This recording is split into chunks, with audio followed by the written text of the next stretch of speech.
А подготовка к переписи началась еще год назад. Например, в Ленском районе статисты собрали информацию о количестве подсобных хозяйств и дачников. Их оказалось более 3000. А кого перепишут и о чем будут спрашивать во время сельскохозяйственной переписи в этом году, расскажут наши коллеги. В Ленском районе подготовка к сельхозпереписи началась еще год назад. За это время переписчики сделали предварительный обход будущих участников переписи. Они посетили более 3000 сельхозобъектов от крупных предприятий до дачных участков. С 1 июля переписчики посетят респондентов уже с анкетой. Никаких документов требовать не будут. Ответы запишут со слов хозяина участка. Спросят, сколько земли имеете, что выращиваете, каков объем урожая. У владельцев коров узнают, какие надои, у тех, кто держит куриц, сколько сносят яиц.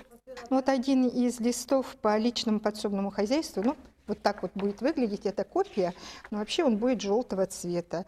Будет в нем, значит, страниц получается 9 страниц.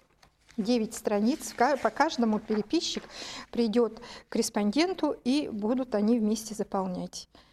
Всего в Ленском районе будет работать 7 переписчиков. Это в основном сотрудники управления сельского хозяйства, которые хорошо знакомы с этим направлением. Они будут трудиться 1,5 месяца с утра до вечера и каждый день отправлять новые статистические данные в общую базу переписи. Напомним, что последний раз сельхозперепись проводилась 10 лет назад, в 2006 -м. Тогда выяснилось, что в стране 40 миллионов гектаров земли не использовалось в сельскохозяйственном производстве. И это стало важным аргументом в пользу усиления государственной поддержки сельского хозяйства.